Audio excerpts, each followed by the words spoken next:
السلام علیکم دوستو، جی این اسٹوری ٹی وی میں خوش آمدید۔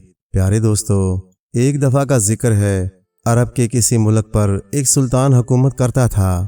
اس کے 4 بیٹے اور 4 بیٹیاں تھیں۔ اسے حکومت کرتے ہوئے بہت زمانہ گزر گیا تھا، یہاں تک کہ وہ بوڑھا ہو گیا۔ اس کے سر، داڑھی اور مونچھوں کے بال برف کی طرح سفید ہو چکے تھے اور وہ آئے دن بیمار رہنے لگا تھا۔ ایک مرتبہ تو وہ ایسا بیمار ہوا کہ اس کے بچنے کی کوئی امید نہ رہی۔ تب زندگی سے مایوس ہو کر اس نے اپنے 4 بیٹوں کو اپنے پاس بلایا اور کہنے لگا، پیارے بیٹو، اب میں مرنے والا ہوں، اس لیے میں جو کچھ تم سے کہوں اسے غور سے سنو۔ یہ سنتے ہی 4 بیٹوں کی غم سے بری حالت ہو گئی اور انہوں نے رونا شروع کر دیا۔ انہیں اپنے باپ سے بڑی محبت تھی۔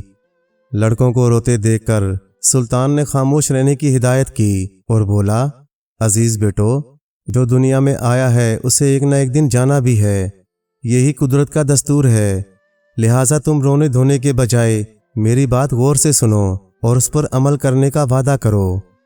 بہت بہتر ابا جان، آپ فرمائیے، ہم سن رہے ہیں، لڑکوں نے آنسو پوچھتے ہوئے جواب دیا۔ تو سلطان بولا، دیکھو، جب میں دنیا سے رخصت ہو جاؤں تو لوگ مجھے نہلا دھلا کر کفن پہنائیں گے اور پھر میری میت قبرستان لے جا کر دفنا دیں گے۔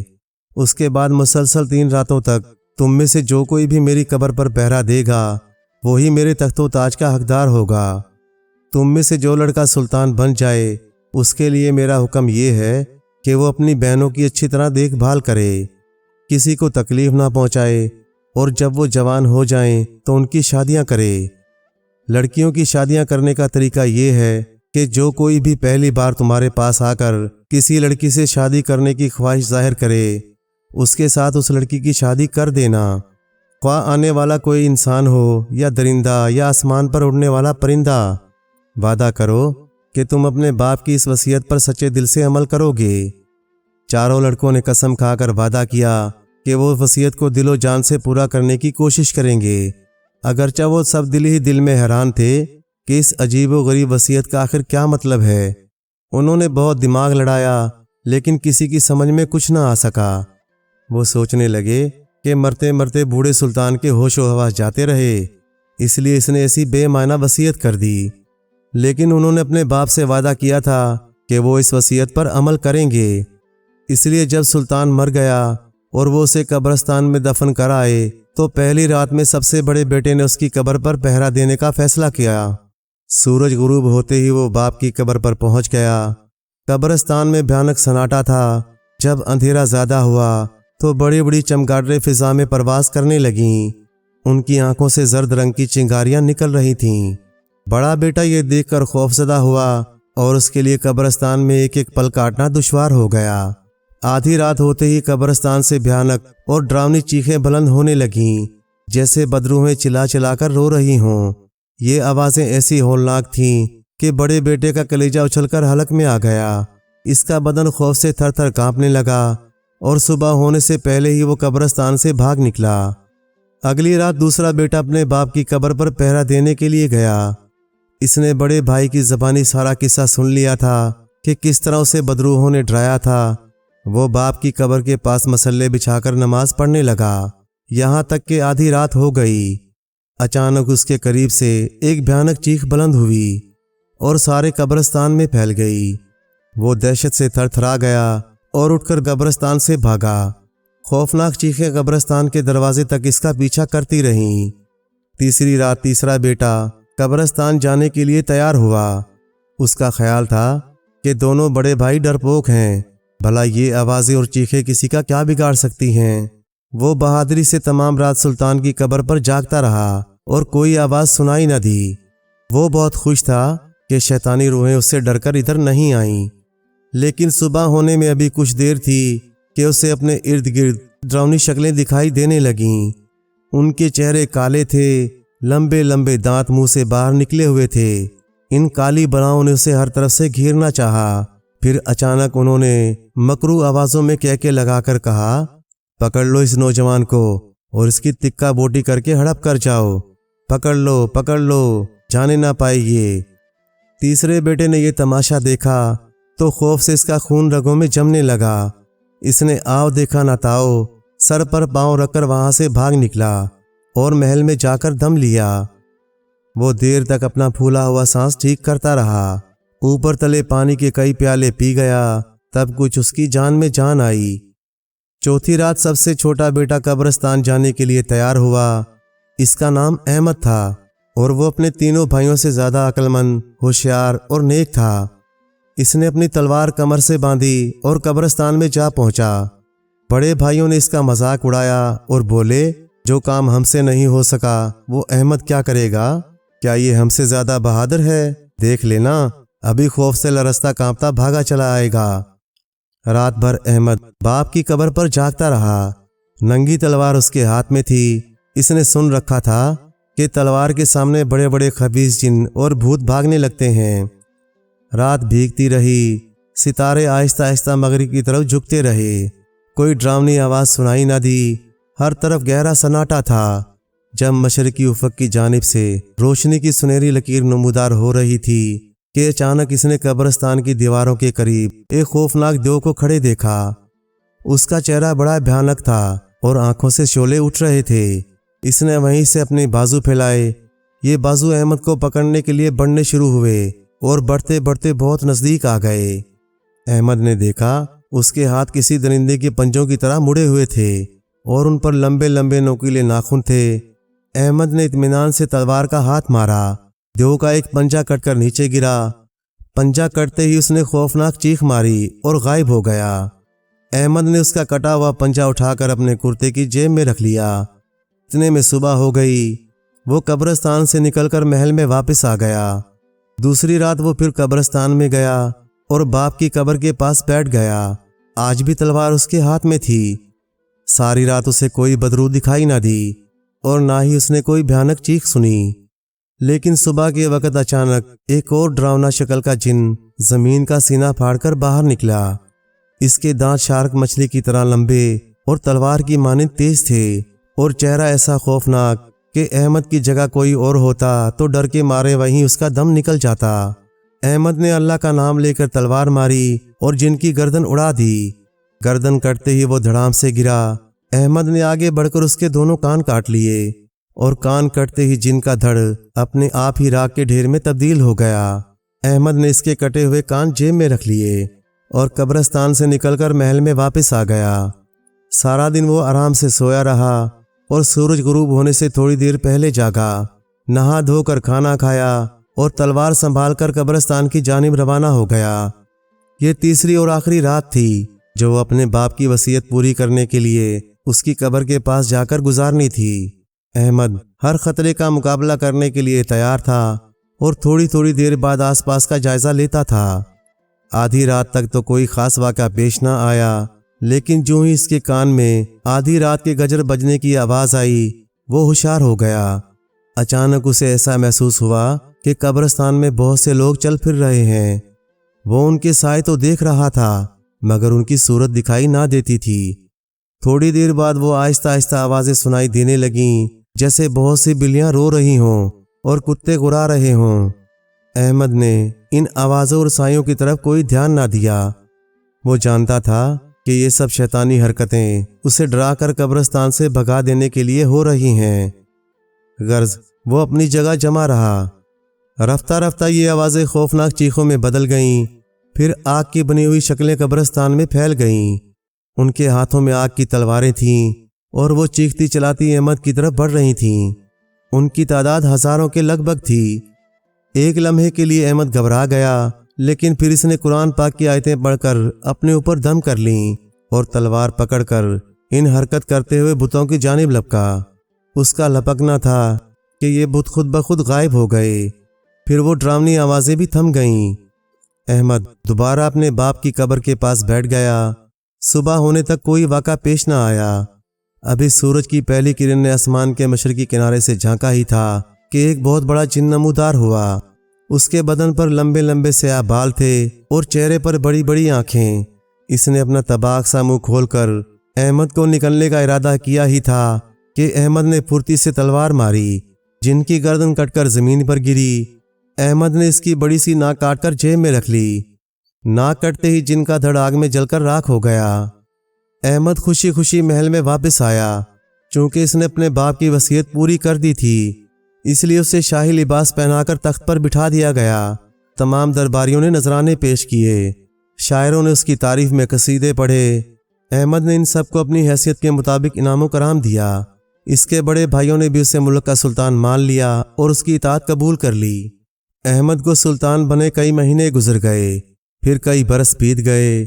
اس کے عہد میں رعایا خوشحال تھی، ہر طرف امن و امان کا دور دورہ تھا، کسی کو سلطان سے کوئی شکایت نہ تھی۔ وہ سب کے دکھ درد میں شریک ہوتا اور ہر ایک کے ساتھ انصاف سے پیش آتا۔ رعایا دن رات اسے دعائیں دیتی۔ اسی دوران سلطان احمد کی چاروں بہنیں جوان ہو چکی تھیں۔ اب وہ جلد سے جلد ان کی شادی کر دینا چاہتا تھا، لیکن مشکل یہ تھی کہ شہزادیوں کی حیثیت کے مطابق رشتے کہاں تلاش کرے۔ پھر اسے اپنے باپ کی عجیب وصیت کا خیال بھی آتا تھا، جس نے مرتے وقت کہا تھا کہ جو کوئی پہلی بار تمہارے پاس آ کر کسی لڑکی سے شادی کرنے کی خواہش ظاہر کرے، اسی کے ساتھ اس کی شادی کر دینا، چاہے آنے والا کوئی انسان ہو، درندہ ہو یا آسمان پر اڑنے والا پرندہ ہو۔ ایک دن سلطان اپنے دربار میں بیٹھا لوگوں کے مقدمے سن رہا تھا کہ ایک خوفناک صورت کا شیر وہاں آیا۔ اسے دیکھتے ہی سب درباری اور پہرے دار ڈر کر بھاگ گئے، لیکن سلطان اپنی جگہ بیٹھا رہا۔ شیر نے اس کے قریب آ کر دم ہلائی اور ہلکی آواز میں گرایا اور کہنے لگا، السلام علیکم اے سلطان، میں تیرے پاس ایک درخواست لے کر حاضر ہوا ہوں۔ امید ہے اپنے مرحوم والد کی وصیت پر عمل کرتے ہوئے میری درخواست آپ قبول کریں گے۔ سلطان بولا، بیان کرو، تمہاری درخواست کیا ہے؟ اگر میں اس قابل ہوا تو تمہاری درخواست ضرور قبول کروں گا۔ شیر بولا، میں آپ کی سب سے بڑی بہن سے شادی کرنا چاہتا ہوں، بس یہی میری درخواست ہے۔ مگر یہ کیسے ممکن ہے کہ ایک لڑکی کی شادی جنگل کے درندے سے کر دی جائے؟ کبھی ایسا ہوا بھی ہے؟ سلطان نے حیرت سے کہا، جناب، آپ اپنے والد کی وصیت یاد کیجئے، انہوں نے آپ کو کیا ہدایت کی تھی؟ شیر نے جواب دیا، بہت بہتر، میں اپنے باپ کی وصیت پوری کروں گا۔ اور اسی وقت اپنی سب سے بڑی بہن کی شادی شیر کے ساتھ کر دی۔ شیر اسے اپنی کمر پر سوار کر کے چلا گیا۔ وقت گزرتا گیا، سلطان احمد کو اپنی بڑی بہن اور اس کے شوہر شیر کے بارے میں کچھ پتہ نہ چلا کہ وہ کہاں ہیں اور کس حال میں ہیں۔ ایک دن کیا ہوا کہ ایک بڑا سا چیتا دھاڑتا گرجتا دربار میں آیا اور درخواست کی کہ سلطان احمد اپنی دوسری بڑی بہن کی شادی اس کے ساتھ کر دے۔ سلطان نے اعتراض کیا کہ ایک چیتے کے ساتھ شہزادی کی شادی کیسے ہو سکتی ہے؟ تو چیتے نے اسے اس کی باپ کی وصیت یاد دلائی۔ مجبور ہو کر سلطان نے اپنی دوسری بہن کی شادی چیتے سے کر دی اور وہ شہزادی کو لے کر چلا گیا۔ ابھی چیتے کو گئے تھوڑی ہی دیر گزری تھی کہ آسمان سے ایک بہت بڑا عقاب نیچے اترا اور سلطان احمد سے کہنے لگا، میں تیری تیسری بہن سے شادی کی درخواست لے کر آیا ہوں، امید ہے تم اپنے باپ کی وصیت پر عمل کرتے ہوئے اس کی شادی مجھ سے کر دو گے۔ سلطان احمد نے عقاب کی بات مان لی اور تیسری بہن کی شادی اس کے ساتھ کر دی۔ عقاب شہزادی کو اپنے پنجوں میں دبا کر اڑ گیا۔ چند لمحوں بعد وہ اتنا اونچا ہو گیا کہ ایک ننھی منی چڑیا کی مانند دکھائی دینے لگا۔ تیسری بہن کے رخصت ہونے کے بعد سلطان نے سوچا، چوتھی بہن کی شادی شاید کسی انسان سے ہوگی۔ مناسب یہ ہے کہ کسی جانور یا درندے کے آنے سے پہلے ہی اپنی بہن کی شادی کسی اچھے آدمی سے کر دوں۔ اب زیادہ وقت ضائع کرنا ٹھیک نہیں، خدا نے چاہا تو کل ہی یہ کام سر انجام دوں گا۔ اگلے روز سلطان دربار میں آن کر تخت پر بیٹھا ہی تھا کہ ایک دیو بیش قیمتی کپڑے پہنے ہوئے نمودار ہوا۔ اس کے ہاتھوں پر لمبے لمبے بال تھے، لیکن انگلیوں میں نہایت قیمتی انگوٹھیاں تھیں۔ دیو نے آتے ہی سلطان سے کہا، وہ چوتھی شہزادی سے شادی کرنا چاہتا ہے اور اسے امید ہے کہ سلطان احمد انکار نہیں کرے گا، کیونکہ اس نے اپنے باپ سے کیا ہوا وعدہ پورا کرنا ہے۔ سلطان نے چوتھی بہن کی شادی دیو سے کر دی اور وہ اسے ساتھ لے کر چلا گیا۔ ان عجیب و غریب شادیوں سے پورے ملک میں رنج و غم کی لہر دوڑ گئی۔ رعایا کو چاروں شہزادیوں سے بڑی محبت تھی اور کوئی شخص بھی یہ نہیں چاہتا تھا کہ ایسی خوبصورت شہزادیوں کی شادیاں شیروں، چیتوں، عقابوں اور دیوں سے کی جائیں۔ مگر لوگوں کو مرحوم سلطان کی وصیت کا بھی پورا علم تھا۔ اور وہ جانتے تھے کہ اس کی ہر بات حکمت اور دانائی سے خالی نہیں ہوتی۔ چنانچہ لوگ کچھ عرصے رو دھو کر خاموش ہو گئے۔ کئی برس بیت گئے، شہزادیوں کی کوئی خیر خبر معلوم نہ ہوئی۔ ادھر سلطان احمد شہزادیوں کے رخصت ہونے کے بعد بہت رنجیدہ تھا۔ اس کی تنہائی دور کرنے کی خاطر وزیروں، امیروں نے یہ تجویز پیش کی کہ اب سلطان کو شادی کر لینی چاہیے تاکہ شہزادیوں کے جانے سے محل کی کھوئی ہوئی رونقیں واپس آ جائیں۔ سلطان نے شادی کی تجویز منظور کر لی، مگر سوال یہ تھا کہ وہ اپنے لیے ایسی بیوی کہاں تلاش کرے جو خوبصورت بھی ہو، وفادار بھی ہو، جو اپنی میٹھی میٹھی باتوں سے اس کا دل بہلایا کرے۔ سلطان کی سلطنت سے کئی سو کوس دور پہاڑوں کی بلند چوٹیوں پر ایک عالی شان قلعہ تھا، اور اس قلعے میں ایک خوبصورت شہزادی رہتی تھی۔ اس کا نام تھا ختیجہ۔ ختیجہ کے ماں باپ مر گئے تھے اور اب وہ اس قلعے میں اکیلی رہتی تھی۔ سلطنت کا کام وزیر کے ذمے تھا، لیکن وہ ہر کام میں شہزادی ختیجہ سے مشورہ کیا کرتا تھا۔ شہزادی کی خوابگاہ میں اس کی مسیری کے عین سامنے والی دیوار پر ایک سنہری آئینہ لگا ہوا تھا۔ یہ آئینہ شہزادی کو اس کی خالہ نے تحفے میں دیا تھا، جو تمام ملک میں دانا عورت کے نام سے مشہور تھی۔ یہ طلسمی سنہری آئینہ بھی اسی نے بنایا تھا۔ ہر روز صبح سویرے شہزادی ختیجہ کی آنکھ کھلتی تو وہ اس آئینے کے سامنے کھڑی ہو کر کہتی، اے سنہری آئینے، بتا مجھ سے شادی کون کرے گا؟ اور سنہری آئینے میں ہمیشہ یہی آواز آتی، اے شہزادی، تو ایک بہادر، خوبصورت اور نوجوان سلطان کی بیوی بنے گی۔ آئینے کی بات سن کر شہزادی ٹھنڈی آہ بھر کر کہتی، نہ جانے اس وقت سلطان کہاں ہوگا اور کیا کر رہا ہوگا، اور پتہ نہیں کب میری اس سے ملاقات ہوگی۔ ایک دن جب آئینے نے حسب معمول یہی جواب اسے دیا تو شہزادی نے اپنی بوڑھی دائیا کو طلب کیا۔ یہ وہ عورت تھی جس نے ختیجہ کو بچپن میں اپنا دودھ پلایا تھا، اور شہزادی اس کی بڑی عزت کرتی تھی۔ دائیا آئی تو شہزادی نے اس سے کہا، اماں جان، میں اس قلعے میں اکیلی پڑے پڑے اکتا گئی ہوں۔ تم جانتی ہو سلطنت کا سارا کاروبار وزیر نے سنبھال رکھا ہے، رعایا خوش ہے۔ اب میں چاہتی ہوں کہ قلعے سے باہر نکل کر باہر کی دنیا دیکھوں۔ اس سے ایک تو میرا دل بہل جائے گا، دوسرا میرے علم میں بھی اضافہ ہوگا۔ تمہاری کیا رائے ہے اماں؟ دائیا خوش ہو کر بولی، اے بیٹی، میں کیا اور میری رائے کیا، جیسے تمہاری مرضی، میں تیار ہوں۔ بولو کہاں چلو گی؟ پہلے ہم مقدس شہر مکے کی زیارت کو چلیں گے، لیکن زیادہ لاؤ لشکر لے جانے کی ضرورت نہیں۔ میں ایک عام عورت کے بھیس میں سفر کرنا زیادہ پسند کروں گی تاکہ لوگ میری طرف توجہ نہ کریں۔ شہزادی بن کر باہر جاؤں گی تو بے شمار کنگلے اور فقیر تنگ کریں گے۔ اس کے علاوہ راستے میں ان ڈاکوؤں کا بھی تو خطرہ ہے جو بڑے بڑے قافلوں کو لوٹ لیا کرتے ہیں۔ ہم اپنے ساتھ زیادہ سے زیادہ 2 نوکر لے کر چلیں گے، اور ضروری ساز و سامان، سونے کی اشرفیاں میں اپنے لباس کے اندر طے میں سی لوں گی۔ خدا نہ خواستہ راستے میں ہمیں ڈاکو نہ آن گھیریں اور انہیں سونے کی اشرفیوں کا پتہ نہ چل سکے۔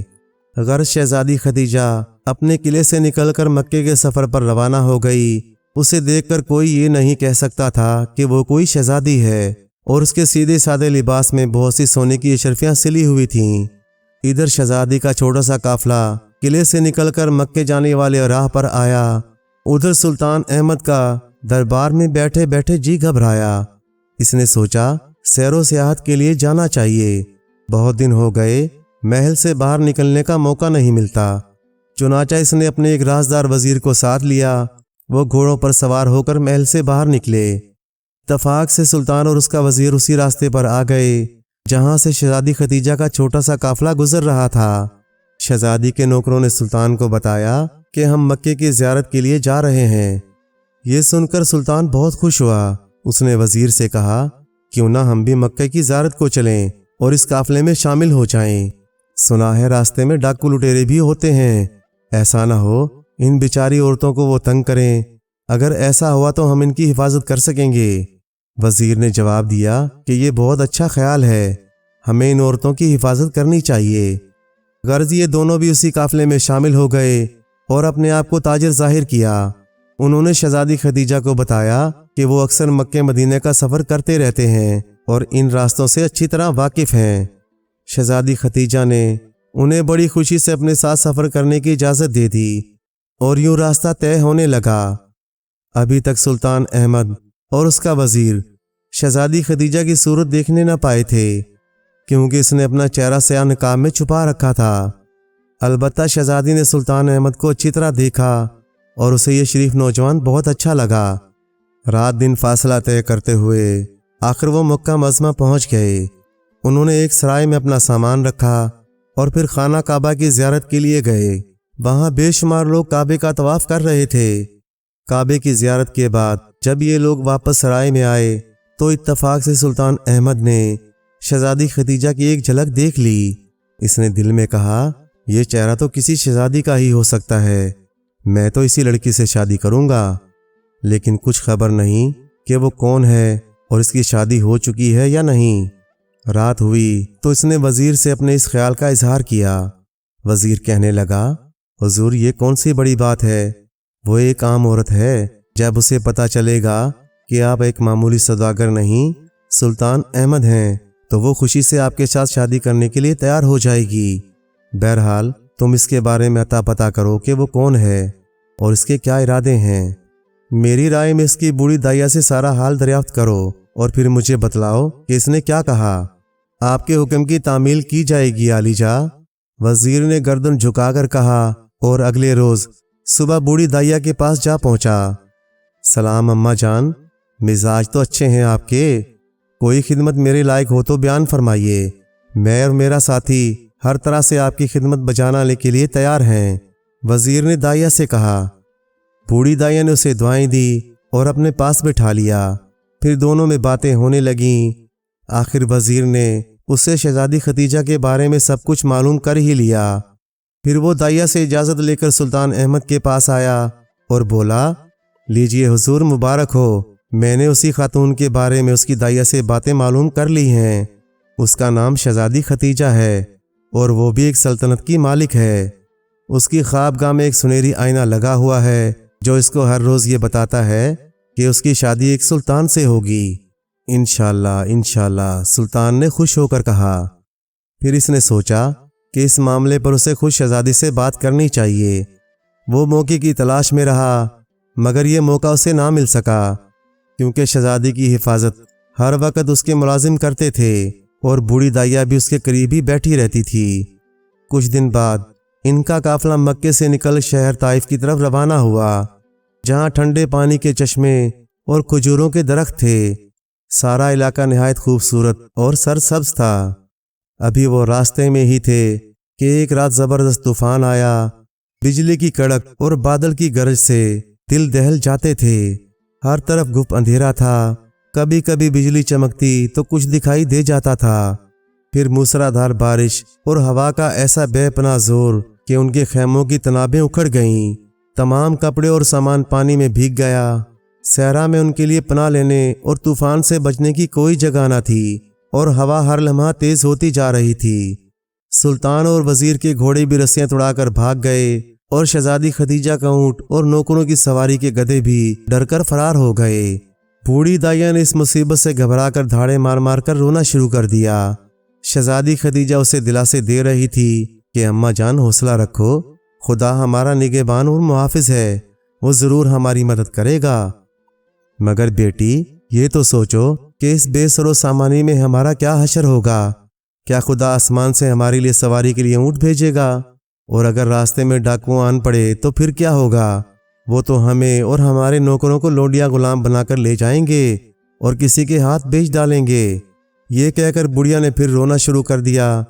شہزادی نے اکتا کر کہا، اماں جان میں پھر کہتی ہوں کہ گھبراؤ مت، خدا کی ذات سے مایوس نہیں ہونا چاہیے، وہ ہماری ضرور مدد کرے گا۔ سنو، میرے پاس ایک مقدس تعویذ ہے جو مجھے میری مرحومہ ماں نے دیا تھا، اس میں یہ خوبی ہے کہ ہر مصیبت میں کام آتا ہے۔ یہ کہہ کر شہزادی نے ستار کی شکل کا بنا ہوا کسی دھات کا ایک چمکدار ٹکڑا دائیا کو دکھایا۔ اس میں سے روشنی کی کرنیں پھوٹ رہی تھیں۔ یہ دھات کا ٹکڑا بھلا کیا کام دے گا؟ دائیا نے منہ بنا کر کہا۔ شہزادی بولی، ابھی تمہیں اس کا کرشمہ دکھاتی ہوں، اور تعویذ اپنی گردن سے نکال کر دائیا کی ہتھیلی پر رکھا۔ پھر منہ ہی منہ میں کچھ پڑھ کر تعویذ پر پھونک ماری اور اس کے بعد بولی، اے حضرت سلیمان علیہ السلام کے مقدس تعویذ، ہم اس وقت سخت مصیبت میں گرفتار ہیں، خدا کے لیے ہماری اس مصیبت کو دور کرو۔ ابھی یہ الفاظ شہزادی نے ادا کیے ہی تھے کہ ایک زور کا دھماکہ ہوا اور ایک ہیبت ناک شکل کا دیو نمودار ہو کر شہزادی کے سامنے آن کھڑا ہوا۔ یہ دیو وہی تھا جس نے سلطان احمد کی چوتھی بہن سے شادی کی تھی، لیکن شہزادی ختیجہ کو اس کے بارے میں کوئی پتہ نہ تھا۔ فرمائیے شہزادی صاحبہ، میں آپ کی کیا خدمت کر سکتا ہوں؟ دیو نے ادب سے جھک کر کہا۔ شہزادی بولی، ہمیں جلدی سے کسی محفوظ مقام پر پہنچا دو۔ دیو بولا، بہت بہتر، میں آپ سب کو اپنے گھر لے چلتا ہوں، وہاں سب آپ حفاظت سے رہیں گے۔ اچانک قافلے والوں نے محسوس کیا کہ زمین ان کے قدموں تلے سے کھسکتی جا رہی تھی اور وہ فضا میں بلند ہوتے جا رہے ہیں۔ خوف سے انہوں نے اپنی آنکھیں بند کر لیں۔ ان میں سلطان احمد اور اس کا وزیر بھی شامل تھے۔ تھوڑی دیر بعد ان کے پاؤں زمین پر لگے اور سب نے آہستہ آہستہ اپنی آنکھیں کھول دیں، اور کیا دیکھتے ہیں کہ وہ ایک خوبصورت وادی میں کھڑے تھے جس کے چاروں طرف اونچے اونچے برفانی پہاڑ تھے۔ وادی کے درمیان میں ایک شاندار محل بنا ہوا تھا جس کے ارد گرد نہایت حسین باغ تھا۔ وہ دیو انہیں اسی محل میں لے گیا۔ اتنے میں ایک خوبصورت عورت محل سے نکل کر باہر آئی اور سلطان نے حیرت سے دیکھا تو وہ اس کی چوتھی بہن تھی۔ بھائی جان، وہ خوشی سے چلائی اور سلطان احمد کے گلے سے لپٹ گئی۔ ہمارے مکان میں تمہارا آنا مبارک ہو، خدا کی پناہ، تم یہاں رہتی ہو؟ سلطان نے کہا، کیا وہ دیو جو ہمیں مصیبت سے نکال کر لایا ہے تمہارا ہی شوہر ہے؟ میں نے اسے پہچانا نہیں۔ ہاں بھائی جان، وہ میرا شوہر ہے اور میں اس سے بہت خوش ہوں۔ مجھے اس سے اچھا شوہر نہیں مل سکتا۔ خدا کا شکر ہے کہ تم اس سے خوش ہو، ورنہ میں تو ڈر رہا تھا کہ نہ جانے یہ دو تمہارے ساتھ کیا سلوک کرے۔ اگر ابا جان کی وصیت نہ ہوتی تو شاید میں تمہاری شادی کبھی اس کے ساتھ کرنے پر رضامند نہ ہوتا، مگر اب سوچتا ہوں تو احساس ہوتا ہے کہ ابا جان کی اس وصیت میں ضرور کوئی حکمت چھپی ہوئی تھی۔ خدا معلوم ہماری باقی تینوں بہنیں کہاں اور کس حال میں ہیں۔ بھائی جان، جس بہن کی شادی آپ نے جنگل کے شیر کے ساتھ کی تھی وہ یہاں سے قریب ہی رہتی ہے، چاہو تو اس سے بھی مل سکتے ہو۔ یہ سن کر سلطان احمد بہت خوش ہوا۔ انہوں نے 4 دن اس محل میں قیام کیا۔ سلطان کی بہن اور اس کے شوہر دیو نے ان سب کی خوب اچھی طرح خاطر مدارت کی۔ شہزادی ختیجہ، بوڑھی دائیا اور اس کے نوکروں کے لیے نئے نئے کپڑے بنا کر دیے، سواری کے لیے اونٹ اور گھوڑے دیے۔ اس کے بعد ان سب نے مہربان دیو سے اجازت لی اور شیر کے مکان کی طرف چل پڑے جہاں سلطان احمد کی سب سے بڑی بہن رہتی تھی۔ 1 دن اور 1 رات کا سفر طے کرنے کے بعد یہ چھوٹا سا قافلہ وادی سے نکل کر ایک گھنے جنگل میں داخل ہوا۔ یہاں درختوں کی چوٹیاں آپس میں ملی ہوئی تھیں اور شاخیں اس قدر بھری بھری تھیں کہ سورج کی کرنوں کے لیے جنگل کے اندر جانے کا راستہ بند ہو گیا تھا، اسی لیے یہاں دن کے وقت بھی اندھیرا سا رہتا تھا۔ اچانک انہیں جنگل کے بیچوں بیچ ایک عالیشان مکان دکھائی دیا۔ اس مکان کے دروازے کے پاس شیر کا بہت بڑا بت رکھا ہوا تھا۔ سلطان سمجھ گیا کہ یہ وہی مکان ہے جس میں اس کی بڑی بہن کا شوہر رہتا ہے۔ سلطان نے آگے بڑھ کر دستک دی۔ تھوڑی دیر بعد مکان کے اندر سے شیر کے دھاڑنے اور گرجنے کی ہیبت ناک آواز سنائی دی۔ سب کے سب لرزنے اور کانپنے لگے، لیکن سلطان احمد نے تسلی دی اور کہا، گھبرانے کی کوئی بات نہیں۔ اتنے میں دروازہ کھلا اور ایک لمبا چوڑا شیر کھڑا نظر آیا۔ خوش آمدید پیارے سلطان۔ شیر نے اسے پہچان لیا اور خوش ہو کر بولا، آئیے آئیے، بے خوف ہو کر غریب خانے میں تشریف لائیے۔ یہ سن کر سب کی جان میں جان آئی اور وہ مکان کے اندر چلے گئے، اور کیا دیکھتے ہیں کہ ہر کمرہ سجا ہوا تھا۔ بہت سے نوکر چاکر کام کاج میں مصروف تھیں۔ مہمانوں کے آنے کی خبر سن کر سلطان احمد کے بڑی بہن بھی اپنے کمرے سے نکل کر آئی۔ دونوں بہن بھائی لپٹ گئے اور خوشی کے آنسو بہانے لگے۔ بڑی بہن نے بتایا کہ وہ اپنے شوہر سے بہت خوش ہے اور اسے یہاں کوئی تکلیف نہیں۔ شیر نے اصرار کر کے انہیں کئی دن اپنے مکان میں ٹھہرایا اور خاطر تواضع کی انتہا کر دی۔ طرح طرح کے کھانے مہمانوں کے لیے روز پکتے اور ہر قسم کا پھل ان کے سامنے رکھا جاتا۔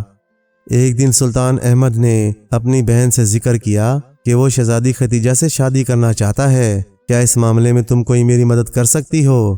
بہن یہ سن کر بہت خوش ہوئی کیونکہ وہ بھی شہزادی ختیجہ کو پسند کرنے لگی تھی۔ اس نے شہزادی کی رضامندی حاصل کی